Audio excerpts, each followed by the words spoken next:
Eggs, bacon. I did.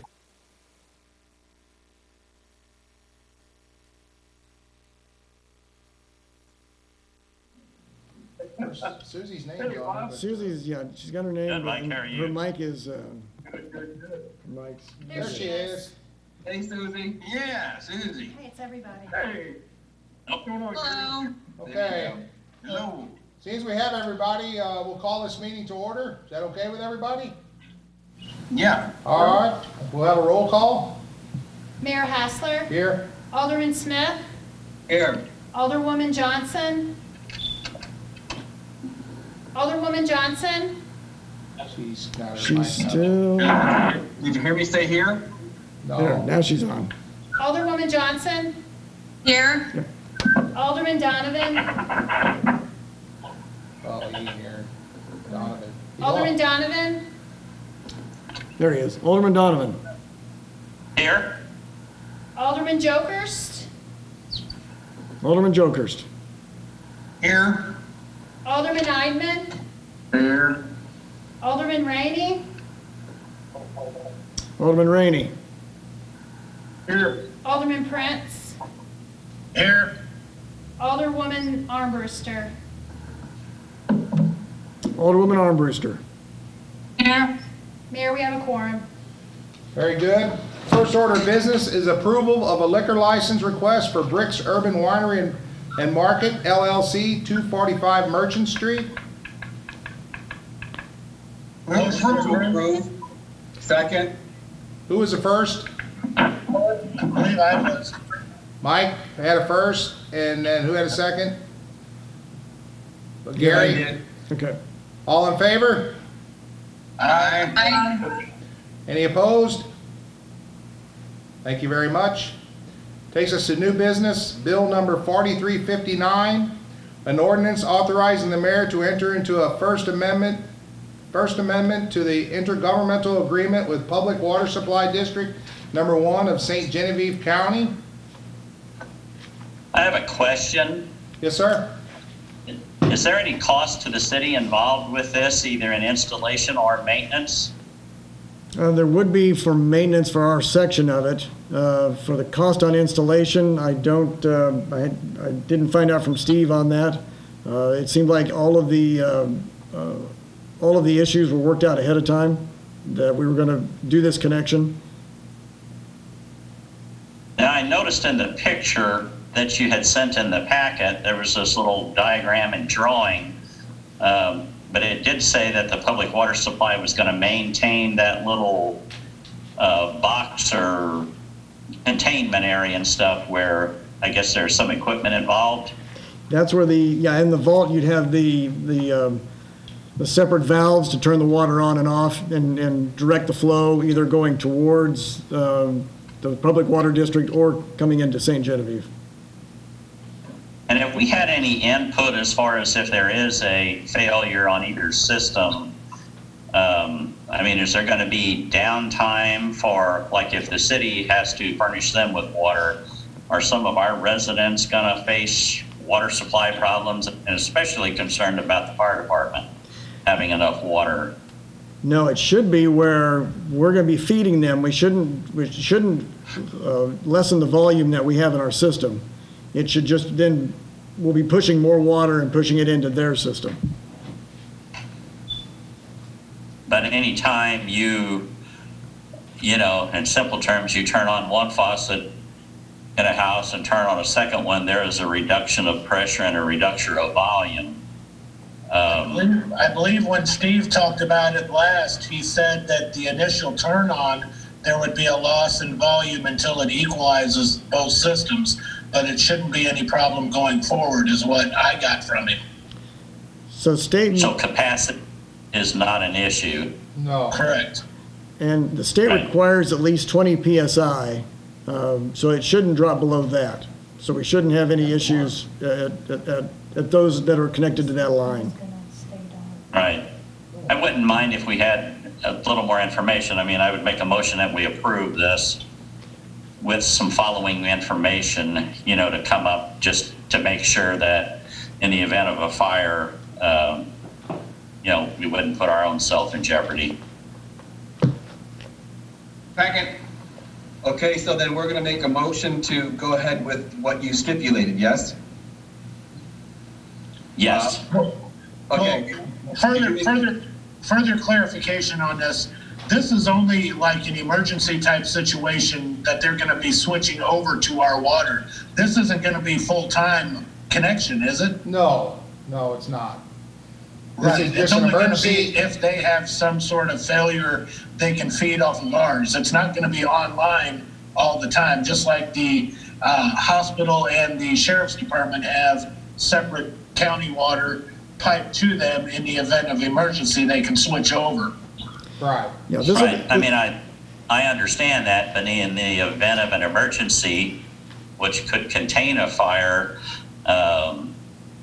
if we're supplying them water and stuff, are we going to be suffering ourselves within our Well, own at that fire? point, they could always shut that valve off to supply us, to get us through the emergency, just like they do different parts of the town. When there's a big fire, they can concentrate all the water to one area, and the rest of they do that quite well when there's a fire.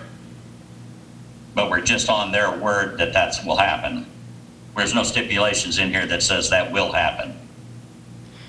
no, and I think you have to also look at it that it's an amendment to two other emergency connections that we have with them. There's probably more details on those connections, so this is just an amendment to add the latest one.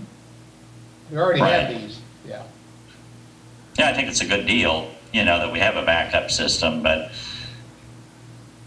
just in the event of emergency, I don't want us to suffer.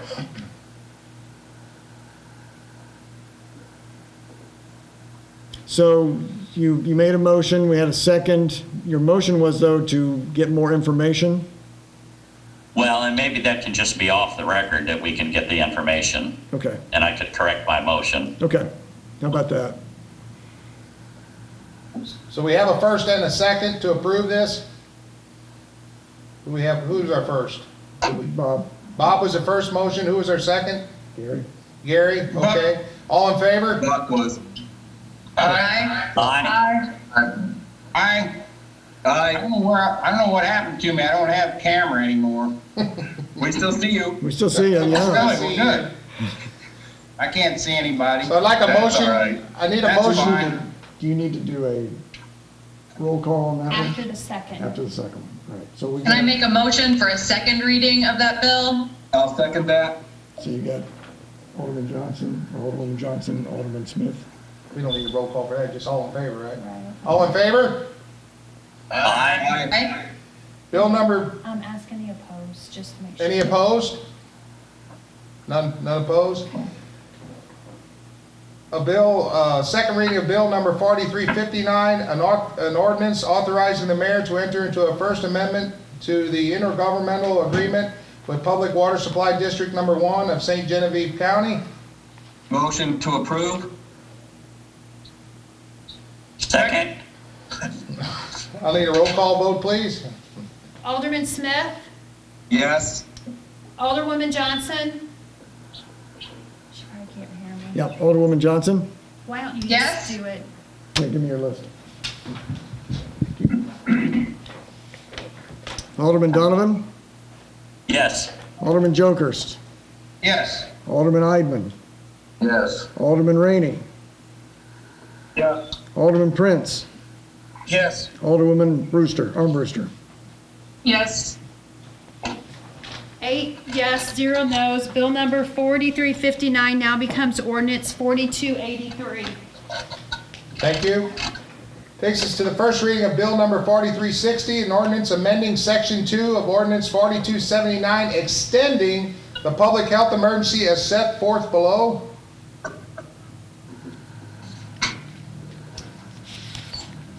So we met today with the county government and the health department. They're looking at extending what we have going on right now with what the regulations, the 6 feet apart, the no more than 10 people in a meeting or any group. They are going to go along with what the governor and what the president are attempting to do, is open things up on Monday. So you'll see smaller businesses start to open. But with restaurants and that, you can be closer than 6 feet if you work it, but if they're supposed to set it up where you're 6 feet apart from anybody else, and you can't have groups larger than 10. So if you got a family group, you can't have anybody larger than that. So what they're worried about is a spike if we suddenly open everything up to everything within the next month. So they're being fairly restrictive for the next 30 days, say 31 days, and then it'll probably expand after that. You may have more people that are allowed in a meeting. You'll have less of a restriction. Instead of 25% of your floor space to be open for retail, you can have 50%. We can look at opening up more of the park equipment, but we got to make sure that we're cleaning it and taking care of it. So that's kind of where we're at this point. When we first put this together, we were kind of in flux with what the governor was saying, what the president was asking for. But right now, we're looking at that from the health department's aspect of it. They want to stay more restrictive because St. Genevieve has been in pretty good shape, but your surrounding counties haven't been. And if we start getting an influx of people, you may start seeing a spike in what we have in the way of the COVID-19 positive readings within the county. So that's one of the reasons that they're trying to extend some of this, but allowing other things to open up. Any questions? Does this restrict tourism because that's bringing outsiders in? It doesn't restrict it, but you have to follow what those rules are. We're not stopping people at the border, but you can only let so many people in your business. You can only let so many people in your restaurant. But what they're worried about is that there has been more cases around us, and they're just concerned that may, that could continue, or it could show a spike in St. Genevieve. But they are wanting to start opening businesses, but slowly. Do it over. They want to be erring on the cautious side instead of having suddenly have a spike and then we have to pull back on those allowances. We don't want to have to then tell people, no, you can't. You need to close up again. We need to put a stay-at-home order back in again. So just to make sure we're clear on this, this ordinance is just suspending the requirement that you have meetings on the second and fourth Thursdays of the month. Right. That's all the ordinance is doing. It doesn't affect the businesses. It only affects your meetings. You can still have special meetings, at the same time and date if you want, but this ordinance doesn't change anything else with regard to anybody outside. It only affects the you meet on the second and fourth Thursdays. But just to clarify, if we need to continue to meet or chose to meet, we could just do the same thing we're doing right now. Right, Mark? Where'd you go? I'm here. Right. Yeah, so yeah, you can still have a special meeting. You just it would be just designated as a special meeting as opposed to a regular meeting. You absolutely do that, and you can still meet by video conferencing. In fact, you can have a regular meeting by video conferencing on your regular meeting dates. But I just want to make sure everybody was clear about what you were voting on, and it's just to extend the previous order, which we had expire on. I think it was effective May 1st, and so if and it was just because you had an ordinance that required you to meet on those two nights, and this just gives you flexibility about when you're going to meet. You still have to provide notice to the public of any meetings under the Sunshine Law, so you still go through the same process of notifying the public and having the meeting. This just suspends the requirement that you have them on particular Thursdays up until June. And it can be rescinded at any time, right? So with that being said, unless somebody else has a comment, I make a motion to approve. Well, I do have a comment and stuff. And this is towards Paul and to Happy and stuff. I mean, is there any issues coming up? Because the two dates, the 15th or the 1st of June, we'd miss our first meeting, but if we went with the 15th, we'd catch our second meeting. Is there any need or anything we have to address and stuff? We are going to have something that we'll need to look at the end of the month, so that would be May 28th. We have a rezoning. That's something to think about. I would have just scheduled a regular meeting, or not a regular, but an emergency meeting to have that public hearing, and it's for the Mexican restaurant out on the west side of town. That's the only thing we have that's going to be coming up that we know of, that I'm aware of. Correct? Correct. Yeah, okay. Yes. Okay, thank you. Again, I'll make a motion to approve. I'll second your motion. All in favor? Aye. Any opposed? Yes or no, or however you're supposed to answer that. I'm opposed. Okay. Like to have a motion for a second reading, please? I'd like to make a motion for a second reading of bill number 4360. Second? All in favor? Aye. Any opposed? Not opposed. Ready? Bill number 4360, an ordinance amending section 2 of an ordinance 4279, extending the public health emergency as set forth below. Move approval. Second. Like a roll call, please? Alderwoman Armbruster. No. Alderman Prince. No. Alderman Rainey. Yes. Alderman Eidman. No. Alderman Jokers. Yes. Alderman Donovan. No. Alderman Johnson. Yes. Alderman Smith. Yes. 2, 3, So it's 4, 4 and 4. 4 and 4. And it's an ordinance, so it has to have a majority of elected. If it's a tie, does he break it? No. No? No, because it's an ordinance, it has to have a majority of a 5-3 vote. So it doesn't pass. So we That's would. correct. Right. So we would plan our regular meeting on the 14th, but we can't have more than 10 people in our meeting. Well, the regulations from the state and the county do not apply to the city. So we are a public entity, and there are exemptions with regard to the limitation on the public attending a public meeting. So you may discourage people from attending in person. You can still have a video conferenced meeting if you want to, but we don't have to say we're going to limit the attendance at our board. Okay. All right. And also, couldn't you set up the Zoom so that anybody in the public could join the Zoom as well? But we're in person? Right, so you can, and you just have to publish a link to either a Zoom meeting or GoToMeeting account so that it's accessible to the public so they can all watch it, assuming they have internet access or on their phone, Yeah, and if they didn't, they could show up in person if that was important to them. Right. Right, and in fact, you can, in theory, you can say that you can participate online. I don't like to have my cities restrict access that much because we don't have the internet. So, I would advise that from a legal standpoint, that if anybody wants to show up to the meeting in person, although, they may just be looking at a screen, that provide them with that access. If the library was open and had free internet, I think that would work as well, but you don't want to exclude people just because they don't have that pay.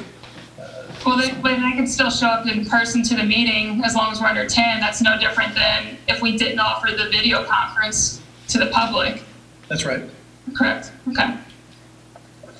So are we going to be looking at the possibility of continuing the Zoom meeting until we're more comfortable with larger groups? Or are we saying we are going to be meeting in the boardroom on the second and fourth Thursdays?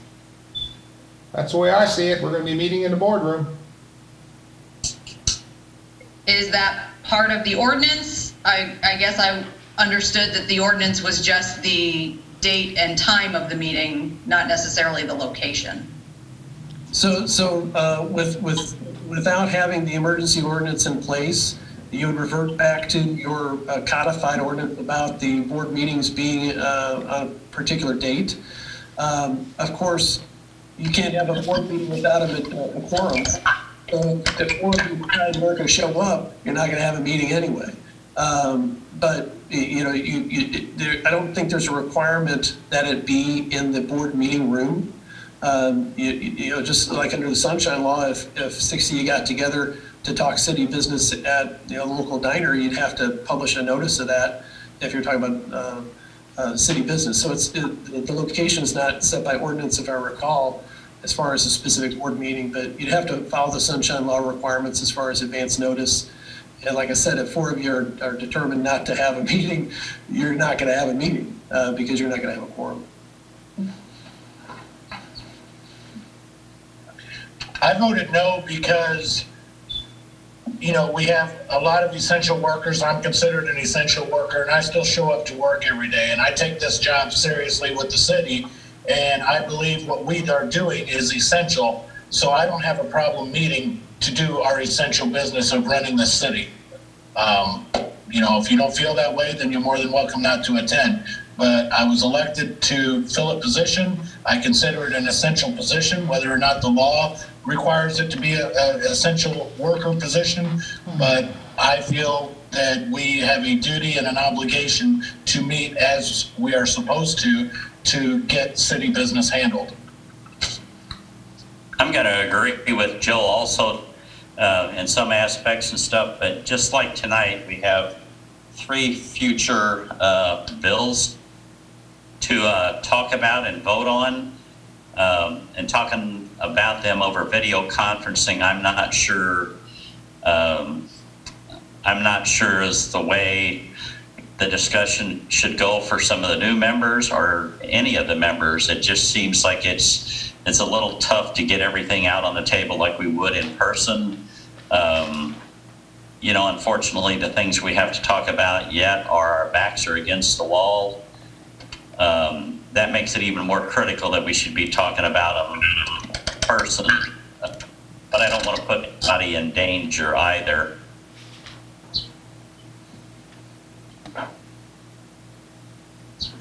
Anybody else? I would offer an opposing viewpoint that the more often we do this in this format, the better we will get. And I don't see it. I understand Bob's point, but I think the more we work through this, the better we get. And it's the way a lot of meetings are conducted throughout. I'm gonna dovetail into what Mike said. I agree. The more that we do this, the better we get at it. And this, I feel, would help us a great deal when we actually have our work sessions. If we could do this, I think it would be a lot easier on all of us in the future instead of having to go to City Hall. Just something to think about. But I respect everyone's opinion, and I'll do what I got elected to do. My no vote was mainly more geared towards the date of June 1, and I don't know how we represented both dates in the vote. It was yes or no and not May 15th or June 1st. June 1st date is what I had my major issue with. Gotcha. I was just mirroring off what we had originally to the May 1st date, and I just filled in the June 1st because it looked like we were going to have restrictions through the rest of May. So, just out of curiosity, how many of us would be more comfortable with the May 15th then? I would say. Go ahead, I'm sorry. I would say even addressing it or putting it like maybe May 12th, because our next scheduled meeting would have been, I think it's May 14th. right. And, when are we all going to get together and decide whether or not we're going to have the meeting on the 14th if this goes to the 15th? Because we all have to be in communication with when we're going to go back to meetings. And that's kind of where my no vote came from is if we're allowing the public to open up more and more, we as a government need to be present and doing the same. And by our second meeting, if we miss our first meeting and by our second meeting, everything's opened up, but we're still defaulting to this plan, but we're not getting together to really decide when to get back into the office, so to speak.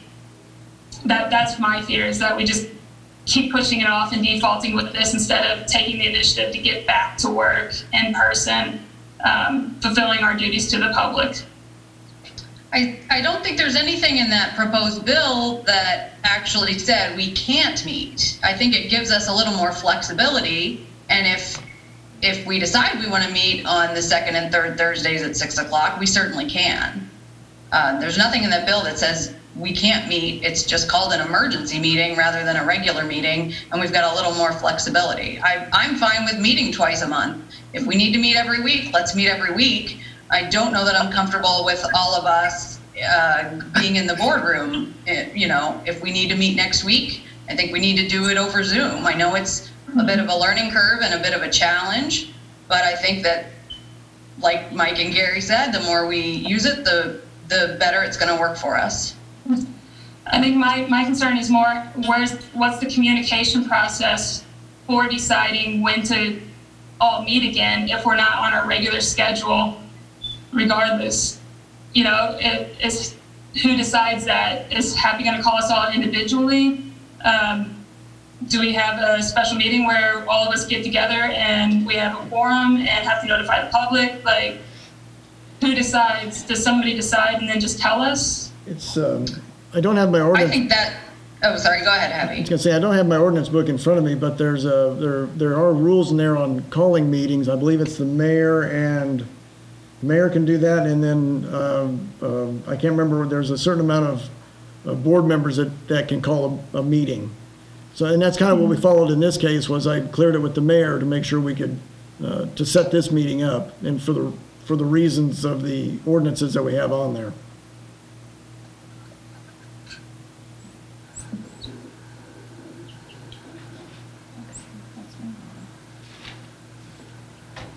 Okay, Let's move on. all right. All right. Takes us to bill number 4361, an ordinance authorizing the mayor of the city of St. Genevieve to enter into a participation agreement for the Missouri Chamber Federation Benefit Plan Trust. 3.2% increase, coverage remained the same. City covers the 3.2% premium renewal increase. I've got a question on this also with the way that the bills are structured in order. Does a vote on one mean a vote no on the other two? How's this going to come down, I guess? So when we talked about trying to organize this, we had to present 3 different bills because of the differences between them. So what we'll end up doing is not presenting the other 2 bills. They will die because they aren't proposed. So if you approve one, you approve one of them, the other 2 would just be bills that were not considered.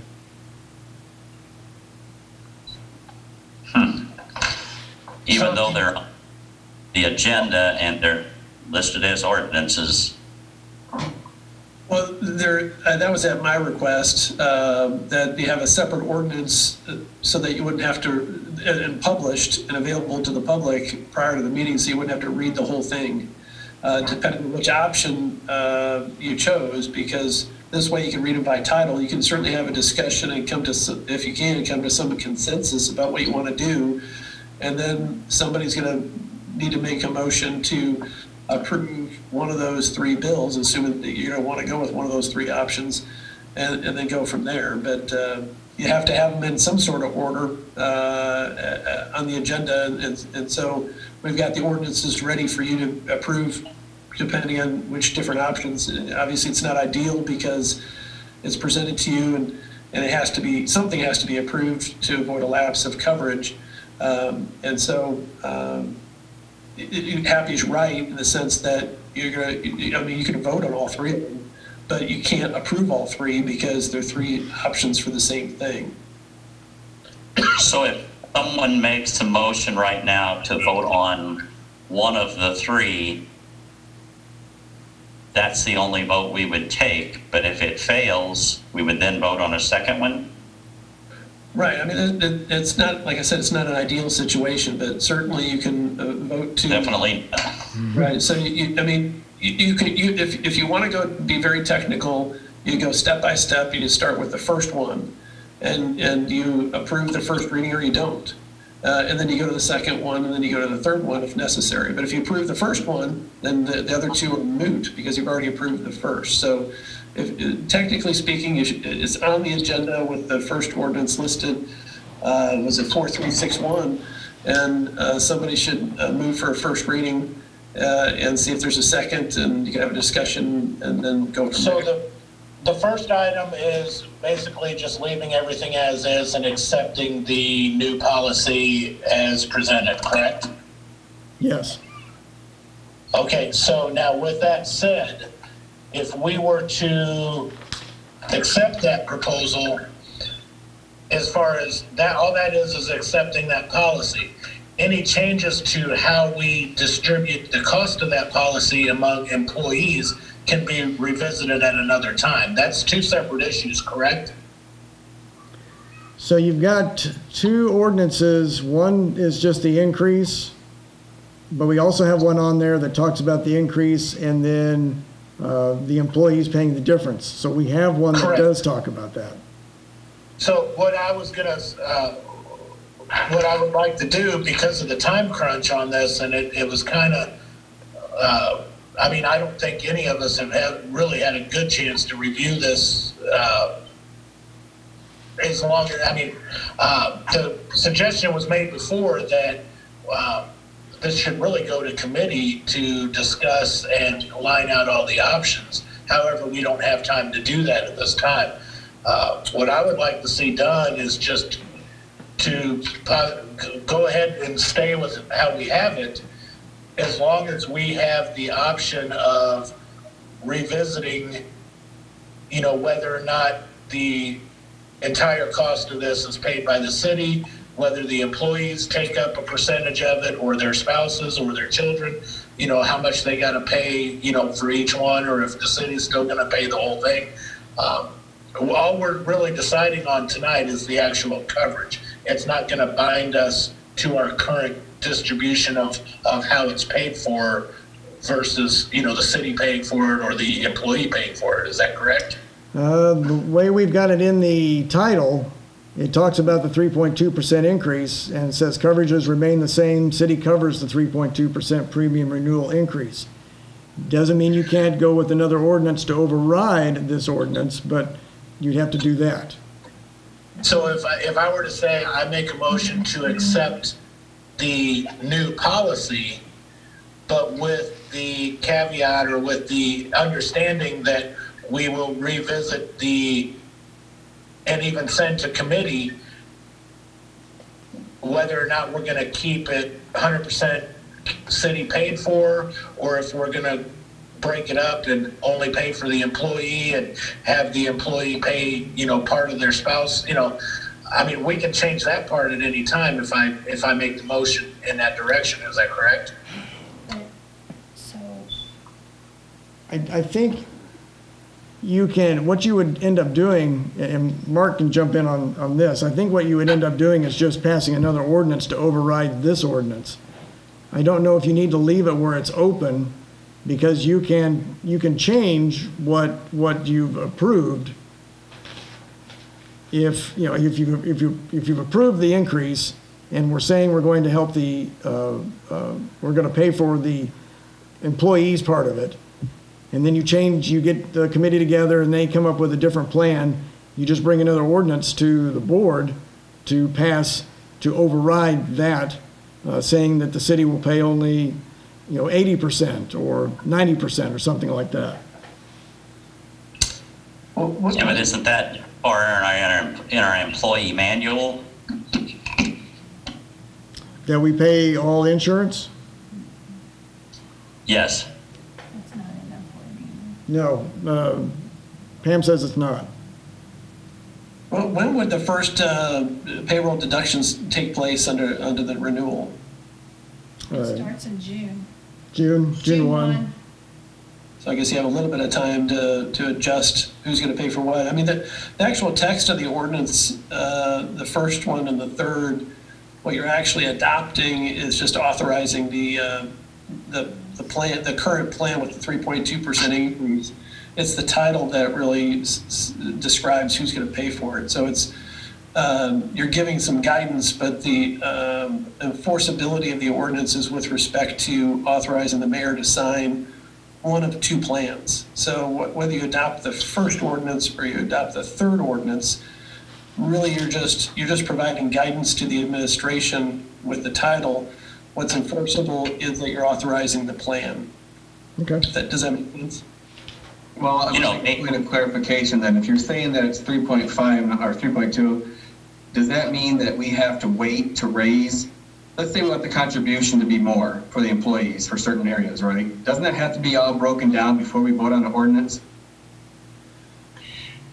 No, I'm because just on the legal side of it, what you're deciding today is whether to renew the health insurance plan at a specific cost or whether to have a different plan with a different cost. How you pay for it and who bears the burden of that can be delayed a short period of time, but obviously you have to have everything set up before the first payroll deduction is going to take place. Well, but my understanding is the policy goes into effect May 5th. We have to have it submitted by May 5th. So, But it's actually a June 1 date. But, Yeah. I deal with commercial insurance every year. And when choosing, a carrier, through a broker to do that insurance, you are strictly picking a rate that you are going to be charged for the following 12 months and the coverage that's included in there.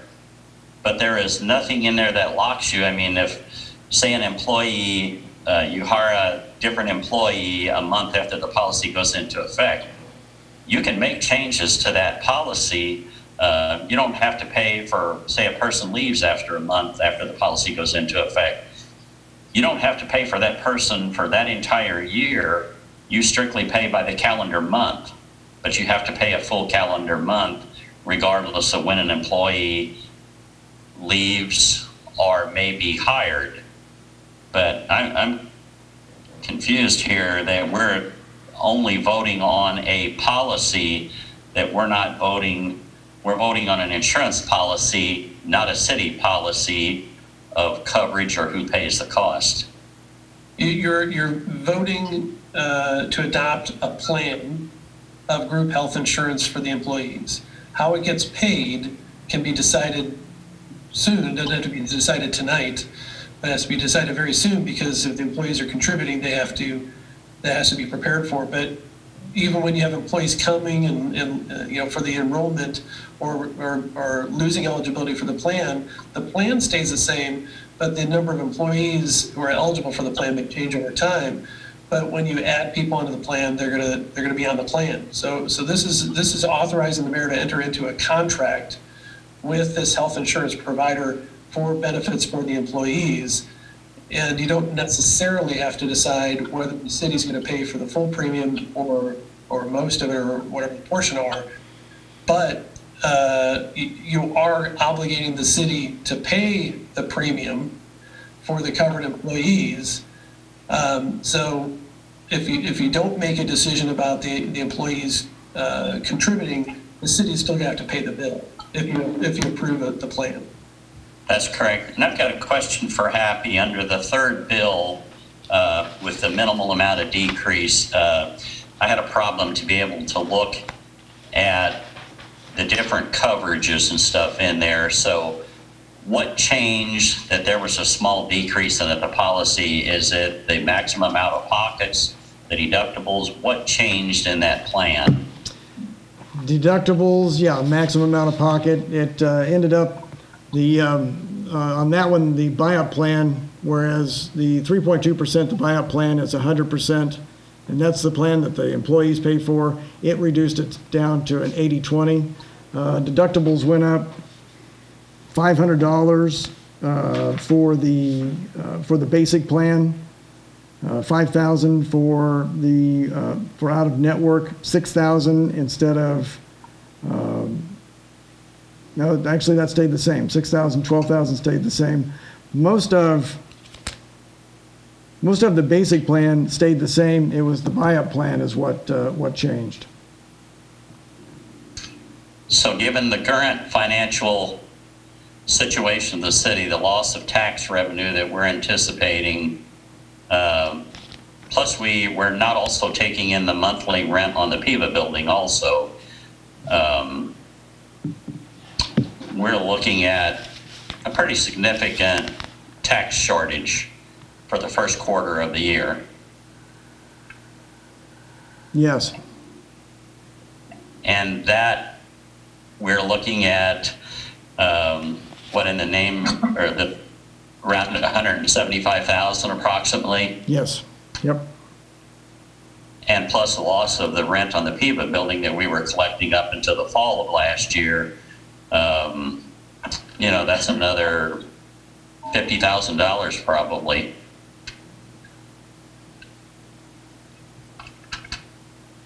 Is that what it was? 50,000? Yeah. Okay. Yep. Bob, are you finished? Sorry, is there a question or? Yeah, no, Okay, yeah, that was thanks. the question. I just wanted to make sure.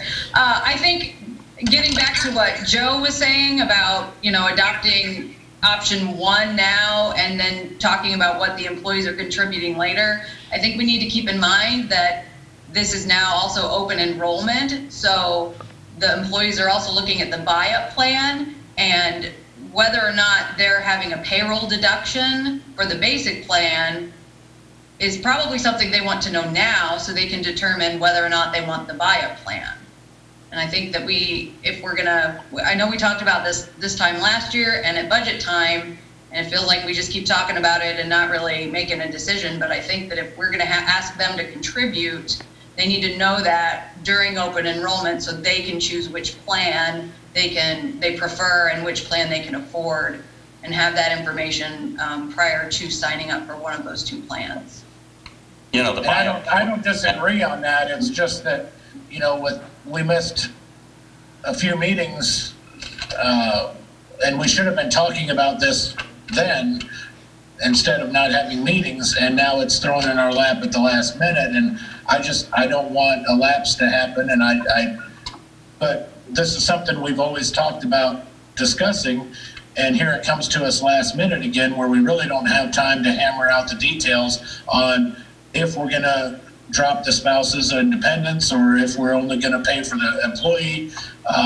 You know, we don't have time to talk about it again and hammer out the details, which were valid concerns of Alderman Donovan before and other aldermen in the past, and yet it's brought to us at the last minute again is the problem, and by no fault of anybody other than circumstances this time.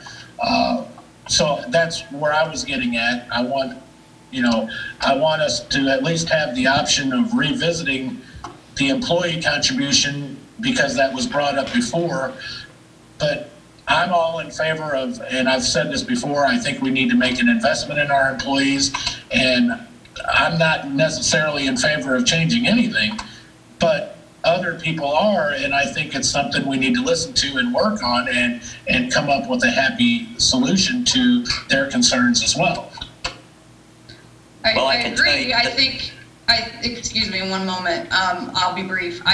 I agree, but I do think that the employees need that information. So maybe option 3 is our best bet. That way the employees aren't paying more out of pocket, or excuse me, they're not paying more through payroll deductions, or only paying more if they use the medical plan, and then we can discuss other options going forward and hopefully prepare them for that.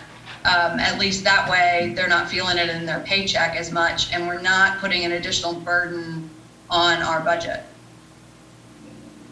I agree with Sue, you know, as far as the third bill and stuff might be the better way to go, but you know, the fact that additional out-of-pockets, additional deductibles, you know, increased insurance costs, we're not reinventing the wheel here. This is something that has happened I made the comment not too long ago. I wonder how many of our citizens that pay taxes in the city of St. Genevieve have this type of coverage. How many don't have insurance? I know that comment was not a popular comment, but you know, this is real. You know, we talked about a major occurrence happening and affecting the city's overall financial health. We're right in the middle of it now, and we need to take a different look at things. We need to be affordable. We need to be sound in our judgments. We need to make good financial decisions, and I don't know, other than a possible flood situation, that we've been faced with any more of a situation than we are right now. And that's why I think we need to take a hard look at everything. But the fact of employees having to pay insurance, that's not a new thing. That's been around for a while. I've been affected by it personally. I'm sure most of the people in this meeting have been. I'm not sure it's a luxury we can afford anymore with a town of 4,400 people that has no tax increase in the last 10 years. But then yet insurance costs have went up. The number of employees has increased somewhat.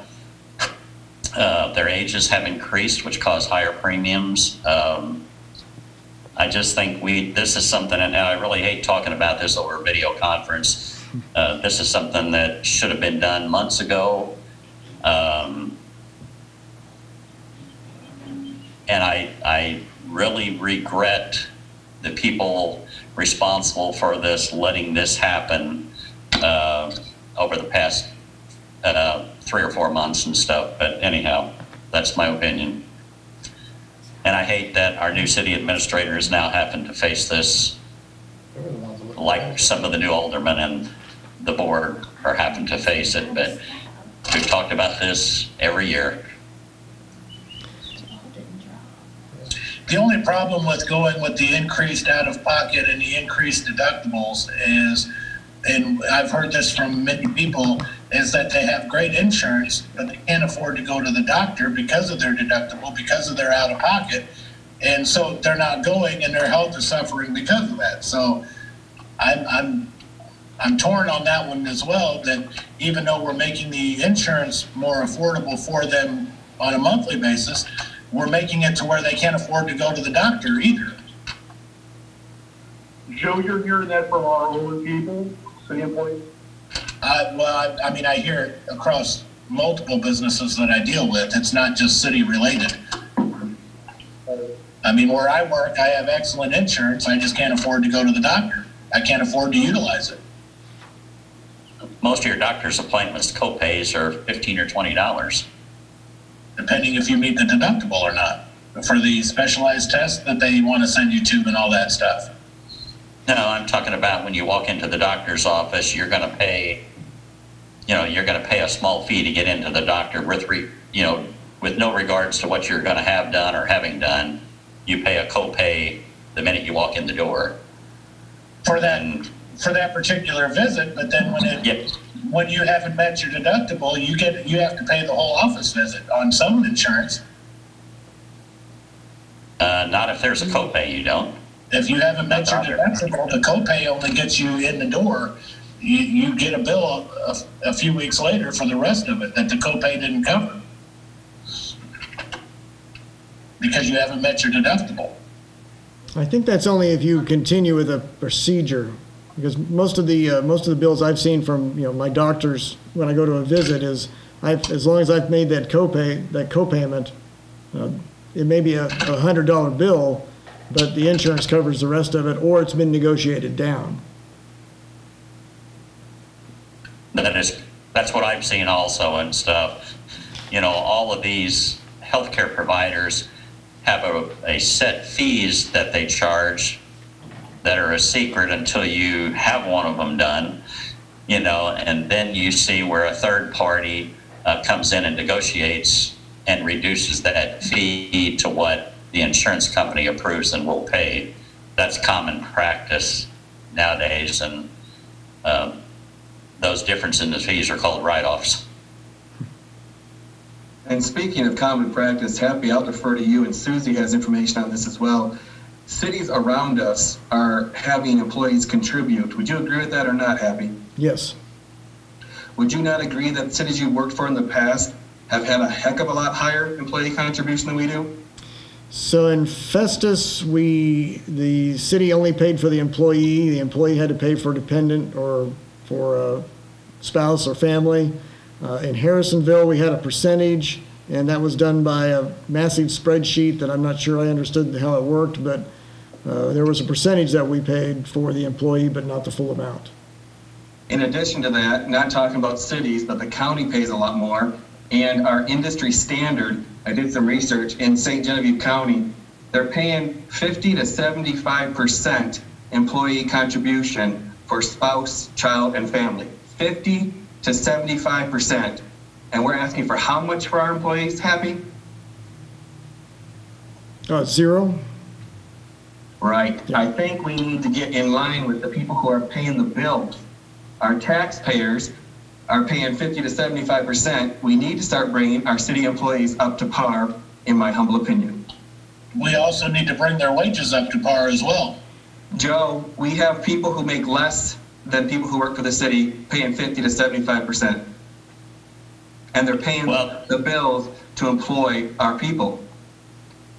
I agree with Gary for the most part, but I think we do have one particular department on the lower end of the spectrum that we have to look at also, but we have people, say in the $50,000 range and stuff, which is a decent salary in the city of St. Genevieve and stuff, but, people down in the $25,000 to $30,000 range,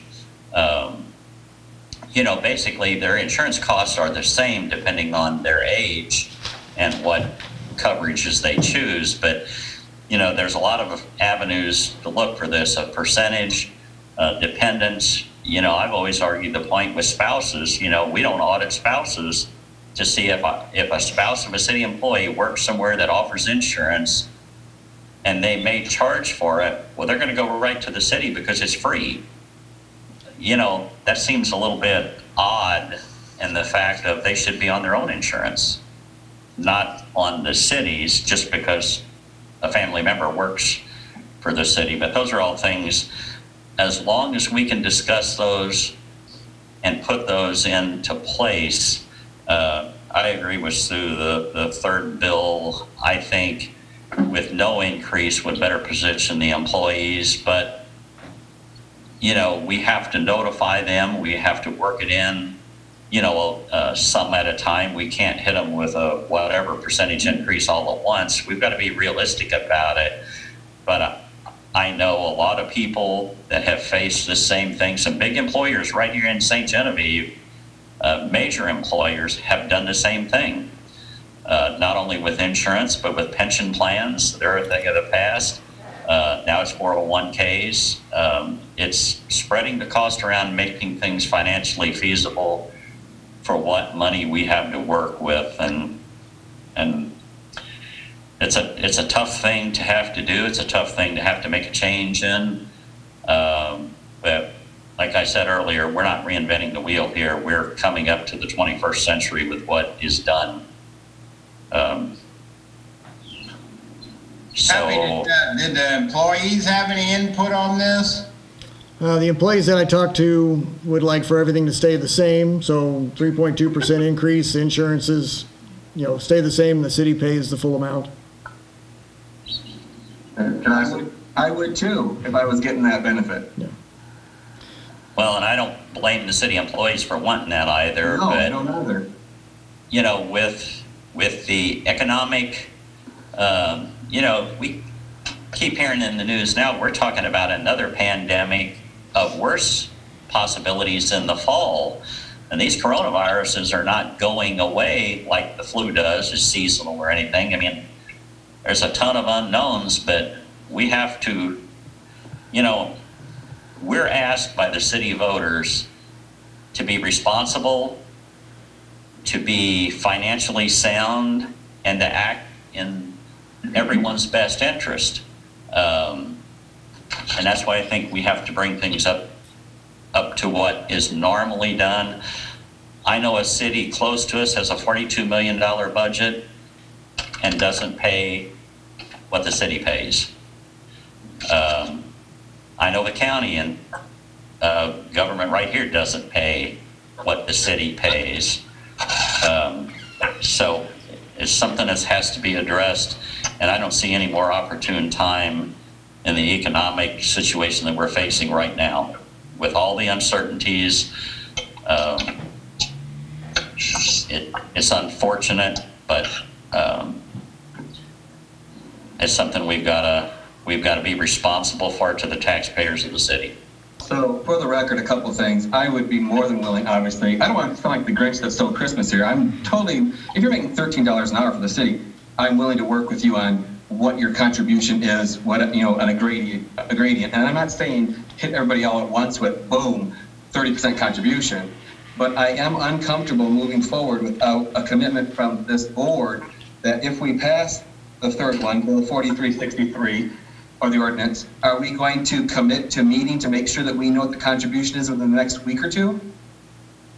Because I'm not comfortable. Yeah, I would ask what similar to you, Gary, what's the process for addressing the employee portions, like the discussion? Are we going to have a formal meeting next week? Because we've only got, a week to decide, if not even that. So what does it look like? I mean, I hear you, Ashley. I think most of us are on the same page. We need to pass something tonight, but I do want to have a commitment from the board that we're going to meet on Tuesday or Monday to hash through this. What do you think, Bob? I would second Gary's concern. I would be in favor of that as well. Bob? Yeah. What? Are you in favor of meeting Monday or Tuesday to hash up the contribution?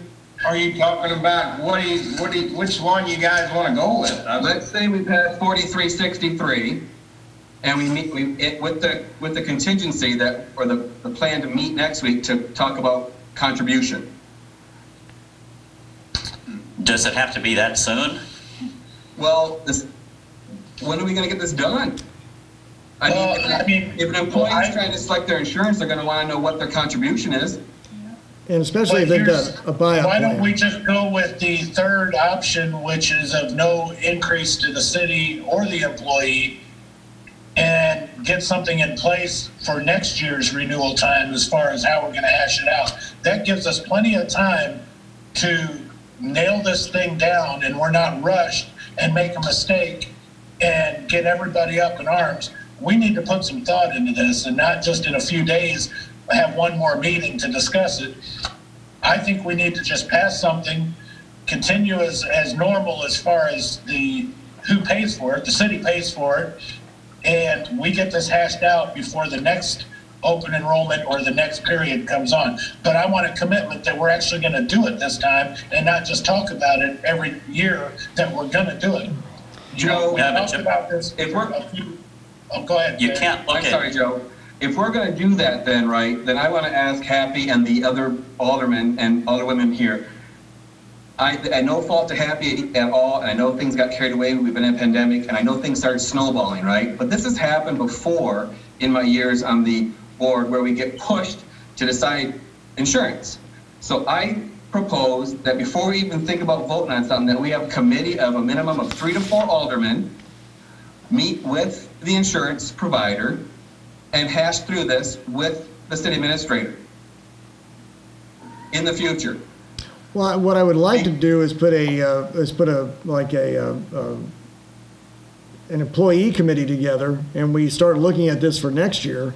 That we sit down with employees, get their input, look at all the different options that are out there, HSAs, HRAs, the high deductible health plans, the PPOs. We go through it all, kind of teach some of the employees from the different departments what is all involved with it, and then they can take that information back to their coworkers, and we maybe get a consensus as to what the city would be able to, what we're looking at offering.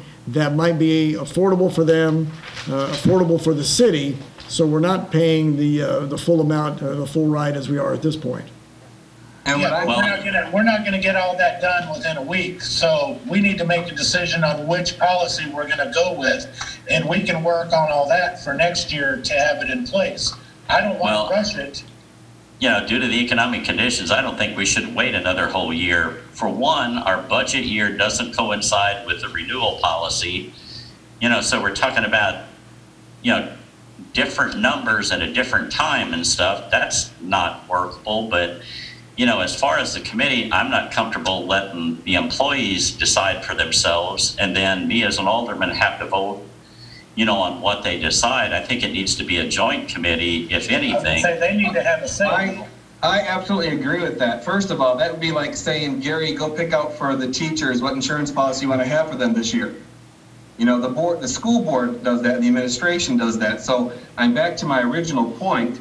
I don't think we send employees to try and pick up their own insurance. We actually have a committee made up of aldermen and women that work with the city administrator for the best choice and the proper employee contributions. A set contribution would be the best way to go. Like many of the organizations, industries, and school district, for example, has a set amount the school district pays, period. And then you find out whatever you get. I'm just offering options. Gary, the midway point there would be that on that committee shall serve some representation from the employee. Oh, I agree with you. Absolutely. Absolutely have some of the employees, but don't have just the employees do it. Correct. Correct. Right. That's my point. I think it needs to be a joint effort. We're asked to vote on these things and approve them. How can you vote on anything and approve it if you don't have all the information? Or input. You know, I mean, I've done this for 20 plus years. You know, it's not rocket science. You know, sometimes it comes down to simple math, but, you know, changes have to be made to bring you in, a proposition we just passed to bring, a certain department up to pay raise with another department in the county. You know, we should be looking at this the exact same way, also and stuff, but I'm not willing to wait another renewal year. I think it needs to be done. I think we can set a time, halfway between now and budget time or with budget discussions, starting in June, that we decide, how the costs are going to be paid, who's going to pay what and what is, real. But changes in insurance can be made at any time, just given there is no standard that says you have to give an employee X number of days notice or months or weeks, of a change in a policy. But I think in all fairness, we need to give them time. But how can we set a cost on something that we don't do it before budget time?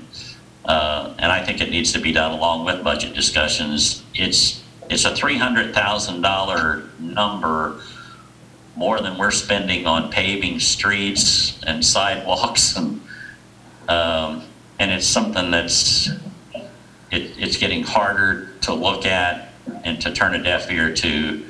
The city needs to be run like a business. It is a business.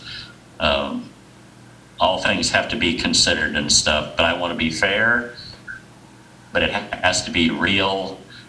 And any departments that are in the lower end of the spectrum, we need to look at those, and we need to come to some type of agreement and some type of policy that's both legal, fair and financially sound.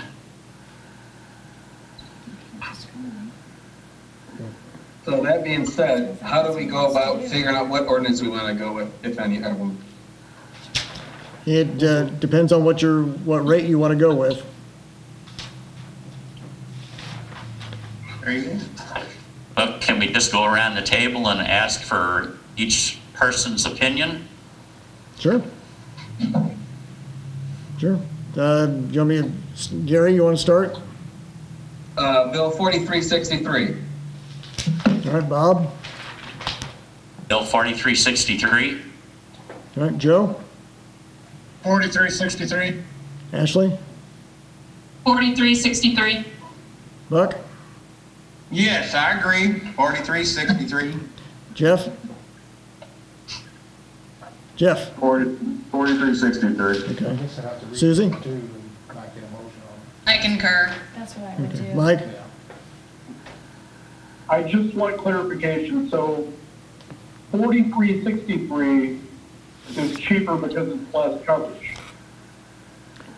It's cheaper because, yeah, you've got an 80-20 for the buy-up plan instead of 100%, and the deductibles is actually lower for the buy-up, but for the basic plan that the city pays for, it's higher. It's $500 higher. But wait a minute, Happy, you need to clarify something. When you talk about the 80-20, you're not talking about a 20% employee contribution. You're talking about insurance coverage over out of pocket. Yes, I'm sorry if that was confusing. That's the Yes. difference, is that it's, Yes, it was confusing. okay, so, Right, that is very confusing. yeah, well, yeah, because, No, it's, yeah, so the medical coverage is 100% on the current plan. It would be 80% on the new plan. So then I guess my question goes to Mark then, since we went on the room. Do we just go ahead and work on 4363, or do we have to go through the other two and say no to them? Yes, but What? My question was, do we just go to 4363, or do we have to go through the other two first? I make a motion to approve Bill 4363. you didn't let Mark Is answer. it read yet? No. No, Sorry, Mr. Mayor. you got ahead of yourself. Let Mark respond. was he napping? No, he might have been, I don't know. Mark, your opinion? Yeah, so, I mean, technically, you should, through the agenda, the way it is in order, but really, it seems to me that you have all but decided to table 4361 and 4362, and then you're proceeding on 4363. So I guess the best They're not taking. technical thing for you to do is to not make a motion, because you still have the reading and all that. I guess technically Gary should withdraw that motion, and somebody should move to table bills 4361 and 4362, and then you can proceed with the first reading of 4363. But if we table them, doesn't that mean we're trying to go back to them at a later date? You can table them indefinitely, and then they're moot once you pass the third. Then I remove my motion to approve Bill 4363. I make a motion to table Bill 4361 and 4362. Second. All in favor? Aye. Any opposed? Thank you. Bill number 4363, an ordinance authorizing the mayor of the city of St. Genevieve to enter into a participation agreement for the Missouri Chamber Federation Benefit Plan Trust, 0.3% decrease, new plan coverages. Move approval. Second. Okay, I have a first and a second. All in favor? Aye. Anyone opposed? Zero I opposed? make a motion for a second reading for Bill number 4363. Second. All in favor? Aye. Any opposed? Bill number 4363, an ordinance authorizing the mayor of the city of St. Genevieve to enter into a participation agreement for the Missouri Chamber Federation Benefit Plan Trust, 0.3% decrease, new plan coverages. Motion to approve. Second. Need a roll call, please? Alderman Smith? Yes. Alderwoman Johnson? Yes. Alderman Donovan? Yes. Alderman Jokers? Yes. Alderman Eidman? Yes. Alderman Rainey? Yes. Alderman Prince? Yes. Alderwoman Armbruster? Yes. 8-0. 8 yes, 0 no's. Bill number 4363 now becomes ordinance 4285. Thank you. Is there any other business to be directed by the board? I'm just curious real quickly, Mr. Mayor, if we are going to try and set up a date now to meet and talk about employee compensation or contribution, or how are we going to play that? Do you want to discuss it at the next meeting? When is the next meeting? So since you turned it down, we would have it, the next meeting would be scheduled on the 14th. 14th is our next meeting, and we're meeting, the way I see it, we'll be meeting in the chambers. Okay, may I request that that's placed on the agenda, please? Making a note. Duly noted. Okay. Do you want the same information sent back out to everybody? Is that, or is there too much? I'd like to have the same, because like when I went to print it off and stuff, I had printer issues and I got duplexing stuff all over the place, so it wasn't in good order. Okay, so how about, Paper. I'd like to have it as well. yeah, so what we'll do is print it off and have it at everybody's seat. And then that way we Happy, is can, there, I'm sorry. no, Go ahead. Go ahead, I was moving on. No, I'm just rambling. Go ahead. Okay, I was just wondering if you could quickly inform the board of any plans to reopen City Hall, or if there's any other pandemic-related information you could quickly share with us. I know we kind of started to get into that earlier this evening, but then ended up moving on. Is there anything City Hall related that we should know about? Yeah, good point. Thanks for bringing that up. So because of what we talked about with the health department and with the county, what we didn't want to do is just suddenly thrust open City Hall unless the board wants or directs us to do that. At this point, we don't have the vestibule completed. So we don't want to have people come in unless, you know, we weren't going to have people come into City Hall unless by appointment. We were going to leave the doors locked. Once the vestibule is done, or we're shooting for May 18th, we were going to open up the vestibule so people could pay their bills, limit the amount of people that would be in that area to 3. People could still pay in the bill pay slot. They can pay online, but we would keep the city offices closed. We'd keep the Welcome Center closed. Police department, same thing, which they're pretty much by appointment only. The building department would be by appointment only. We wouldn't have walk-ins. The parks, we would leave as is for now, with what's taped off and what's not taped off. They'll be open for people to use, to go and exercise and have family events. Again, they're supposed to be limited to 10 people. The fire department, no visitors. They keep their doors locked, no tours, but they'll answer emergency calls, same as the police department. So that was the route that we were going to put out in a press release tomorrow, so that again, we're not opening ourselves up for, you know, for those coming in that could possibly have the coronavirus and spreading it among staff.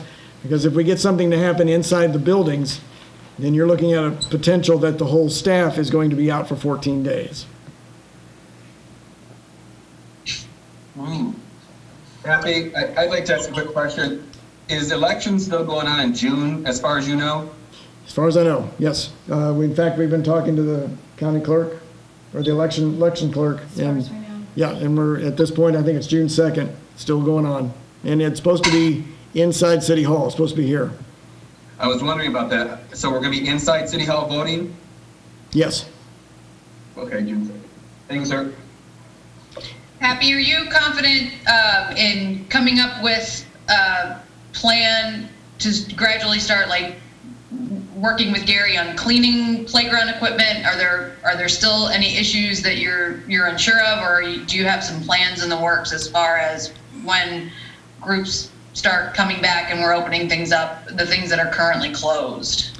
I haven't talked to Gary about it yet. I've been kind of seeing what the other cities are doing and how they're trying to plan out their schedules and trying to get some ideas. So that's next on the list, is to figure out if we're going to let people on the facilities, on the playground equipment, that we have a way to sanitize it, to take care of it, at least for June, probably into July, and then we'd wrap it up by August.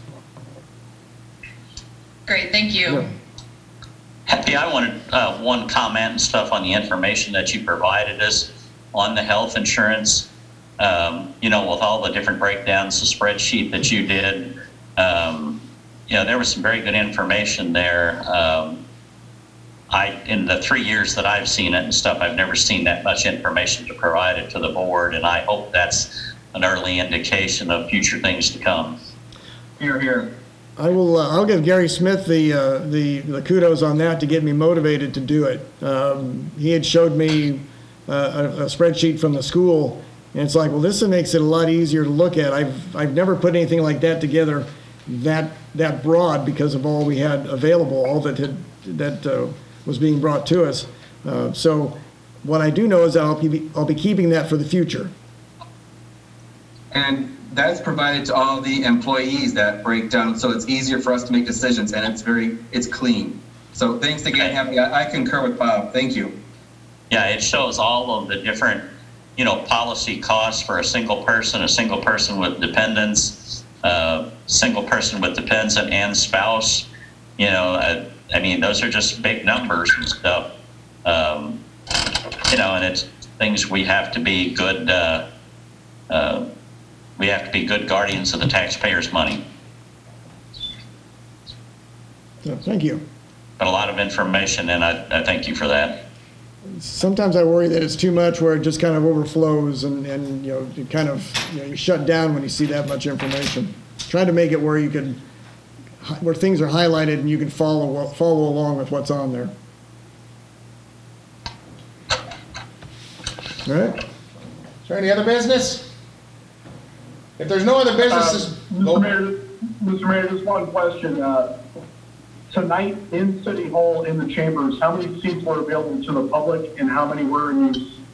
We have 6 available and 6 are open. Actually, we got 7 because we had set a seat aside for the newspaper.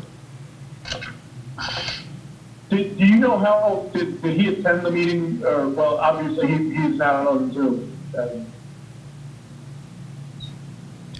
I'm not sure. I saw Was Mark. he invited to attend the meeting? Yes. Yeah, he was invited, and we contacted the cable channel to ask them to broadcast it.